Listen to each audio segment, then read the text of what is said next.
I'm not sure this is recording. I think it is. Hi, this is Shar, and I'm giving you another update for Insider Secret on how to overcome narcissistic abuse. And I've got some great news that I want to share with you. Along with my journey that I'll share from time to time, I'm making sure that I'm continuing my effort to bring awareness, funds, change to domestic violence and all the different dynamics that you encounter going through it. And one of the things that I'm really adamant on is that I got stuck kind of in a little unknown cove of need because my abuser had accused me of a crime falsely, knowing that the local authorities would come after me full force, which would take all the attention off of him, and he could continue his cycle of abuse on me. Long story short, finally got charges dismissed and have moved on, and my business is thriving and things are getting back to my normal. And in that process, wanting to make sure when I went through that, there were no services that were available to help me because at that time I was looked at as a criminal. And I wanted to make sure that I go back and help other women, men, but women that's what I am, so that's what I'm going to help. Get through the same situation, and I'm so happy to share with you that I had my first Jane Go, is what I'm going to call them, and Go is spelled G-O-E. And as I help additional women, I'm going to just number them: Jane Go 1, Jane Go 2, Jane Go 3, and not Jane Doe, which is what happens when you are a victim of domestic violence and you're killed by your abuser. But these are Jane Goes because we want them to get launched into life and living life the way it was intended. And helping the first Jane go through this process of transitioning out. So a little story behind the scene for her: 62-year-old, 17-year marriage, 15 years domestic abuse, and her husband has a long history of abusing her.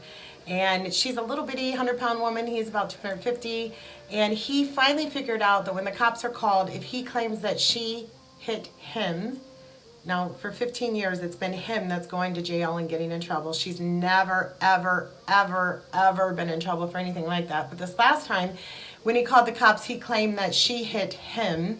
And so she got arrested, she got processed, she was in jail for her 62nd birthday, she was in jail over Christmas, and once she was finally released from jail, and he didn't come bind her out, she has some co-workers that did, she was actually at the homeless shelter, and that's where I got pulled in to help her. And so having her stay here and be able to help her through that process of rebuilding and creating her new normal is something that there's not a lot of books out there on how do you do it. I think first and foremost, I know for the first 3 days, all she did was sleep because she's in a safe place. It was just her and I, and she could let her guard down, and she slept because for the first time probably in a lot of years, she hadn't been able to. And she was also a little discombobulated and not believing that this was her life. So that when she finally was, and for a few days she would come to me and say she feels bad because she's just sleeping all the time. And it was like, you know what, you need to go easy on yourself, because if you can't give grace to yourself, who can you give it to? Nobody else gives it to you for the most part.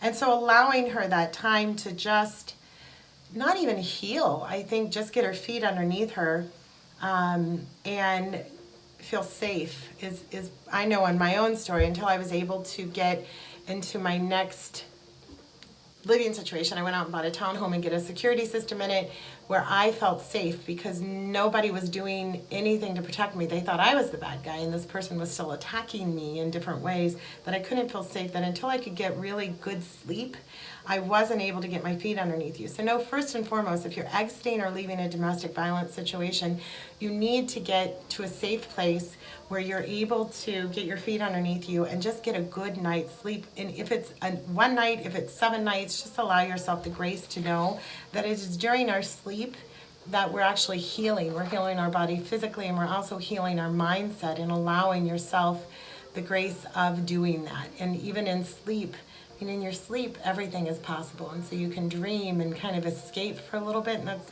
probably exactly what you need.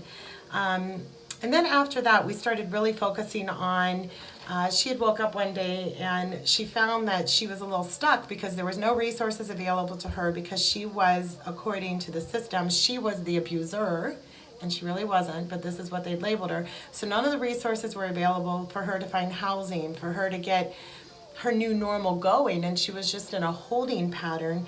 And those internal conversations that we have with ourselves are really, really critical, and you have to be very careful.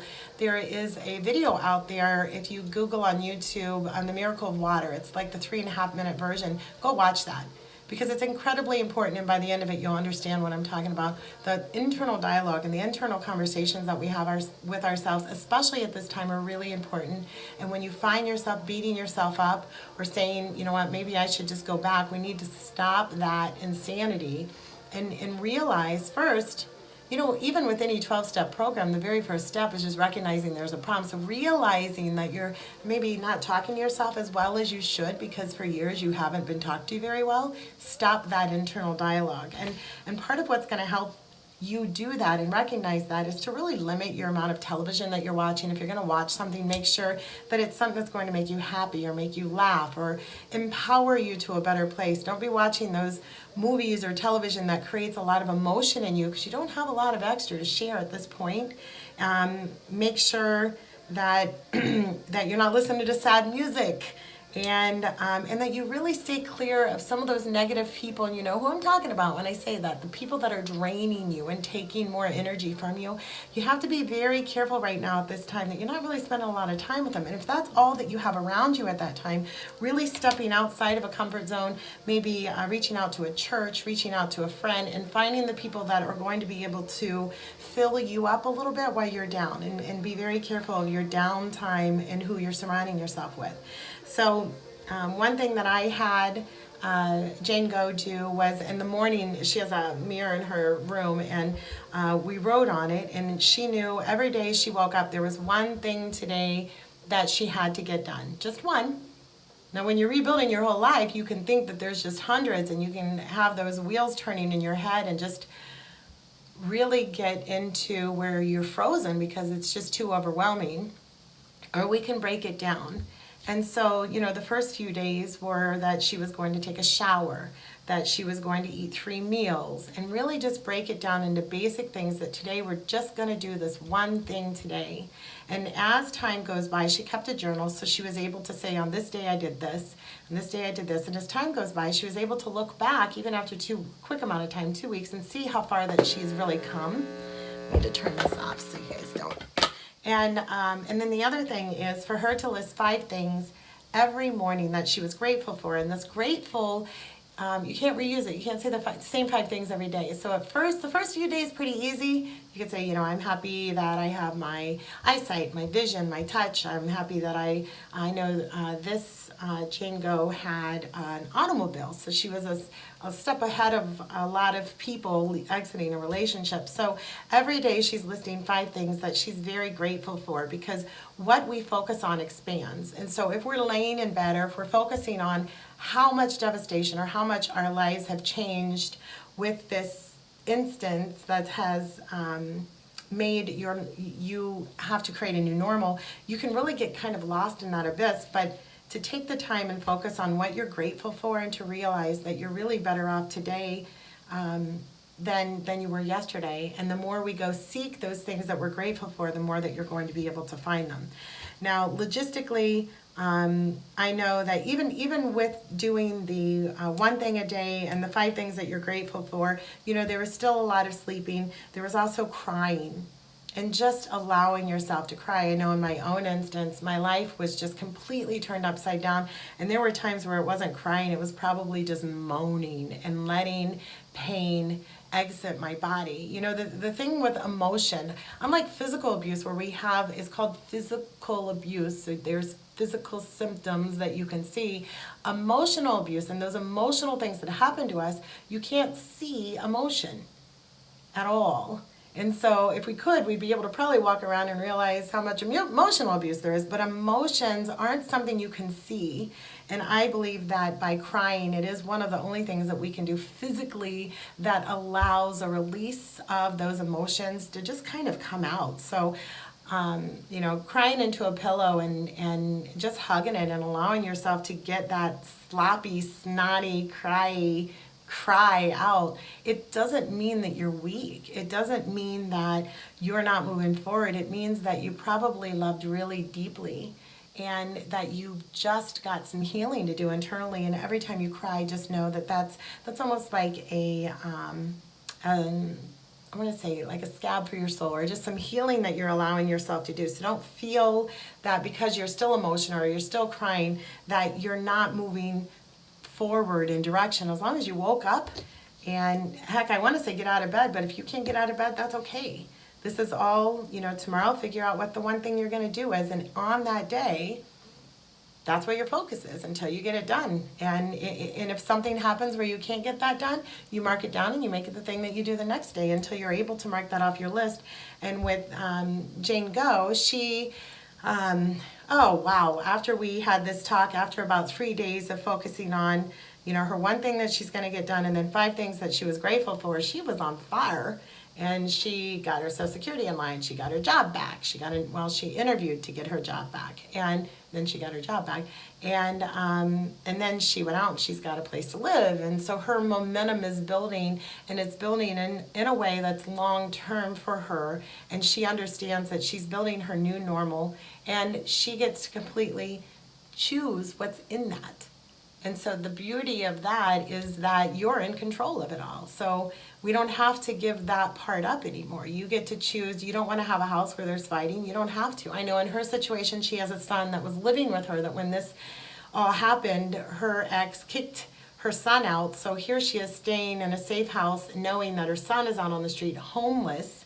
And so she had a little bit more of a motivator to kind of get things in order and get down the road. And that's, her family is very important to her. All of our families are very important to us.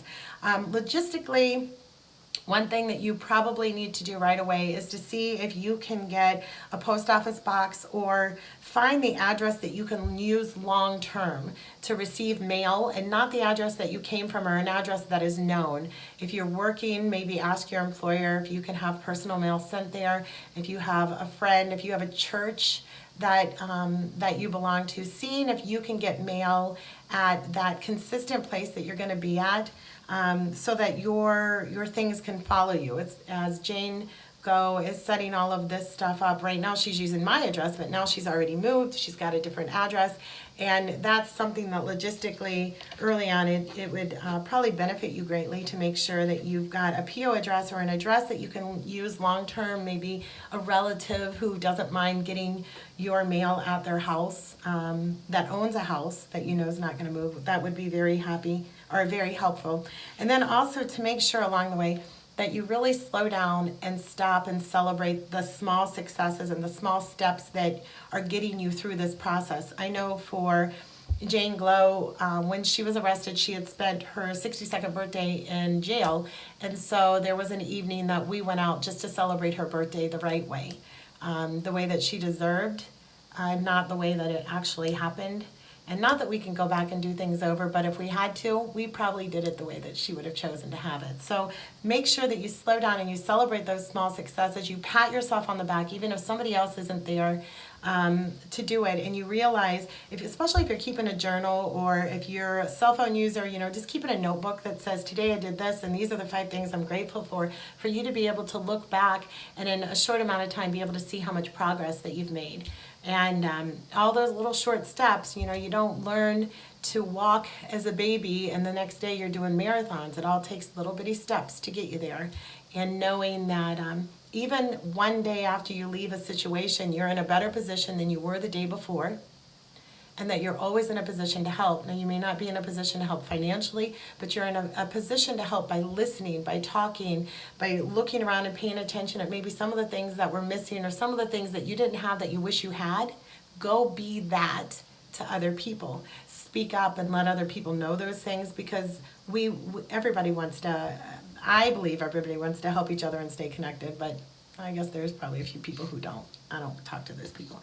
So I'm intending by sharing this information with you, if you are recently leaving a relationship, if you're thinking about leaving a relationship, or you're exiting, especially a domestic violence situation where there's physical abuse, realize that the new normal that you're creating is not something you're doing alone. There are a lot of people who have exited relationships. There's not just one way or 2 ways to go about doing this. It's really about doing what feels right in you, a relaxation technique that I had taught Jane Glow was in those moments, maybe, you know, in the moment of chaos, or when you're in the middle of, I know she has some court dates and she had some other things that were popping up, to get a few moments, 5 minutes where you're just alone. Maybe it's right before you go to sleep at night, and you're going to take a deep breath in. Now when you're breathing in, you're going to do it to a slow count of 4. You're going to hold your breath for a slow count of 4, and you're going to release the breath through your mouth, and you're going to take longer than you took to breathe it in. Now I'd like you to do 4 sets of those, and what happens is when you're doing that, your brain goes to the other side, and it's a different way of thinking. It's a healthier way. It's releasing good chemicals in your body, and it's in that state of mind that you're going to know what the next step is that you need to do, and to trust that gut feeling inside of you to lead you through this process, because it is when we get away from all the clutter and confusion. Most of us, when we're exiting a domestic violence situation, it's like a war zone, and we're in the middle of all this noise, and we don't really plug into that quiet.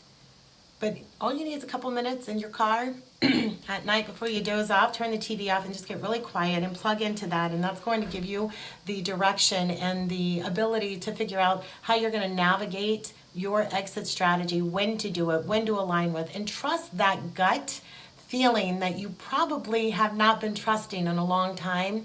It's your gift. It's your gift from God that's going to get you through.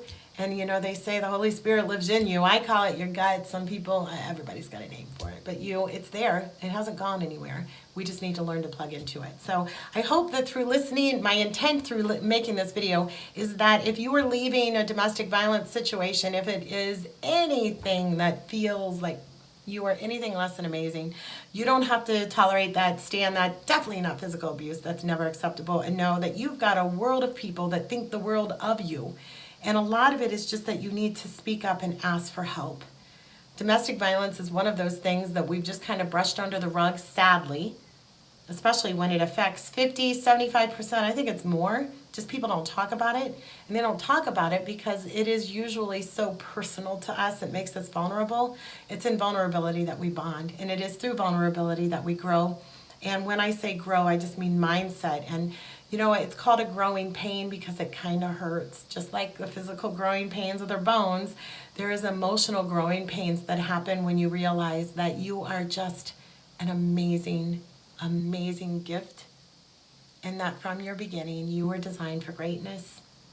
If you weren't, you wouldn't be here. On that day, you were the #1 swimmer. There's like 150 million of you. So you were a really, really good swimmer that day. And then in your life, you're going to do great, great, great things. Even if somebody hasn't told you that you are great, you are great. And you deserve great things, starting first and foremost with finding a safe place. And then get busy loving yourself. Because as you love yourself, there are things that will happen, and there will be new boundaries that you create that you won't let people walk over because of how far you've come. And just know that in your life, you've got great things that's going to happen. And if you're in your saddest, worst day that you've ever had, I've been there too. But the promise of the worst day that you've ever had is that your best day is waiting for you to find it. And so instead of focusing maybe on how bad today is, use some of your energy to focus on how great that day will be. Because what you focus on expands, and we want to focus on the good stuff. So I hope that you know that we're all so powerful, and we are all connected, and that through going through what you're going through, you'll be able to help others. And maybe not in as a public way as I'm doing it, but just through maybe a kind word, or being able to just help somebody in their trajectory, or stay connected, because we all want to be valued and heard. So we're all powerful. Hope you're feeling it, and know that, you know what, go love somebody, but today, start by loving yourself. And talk to you next time. Bye.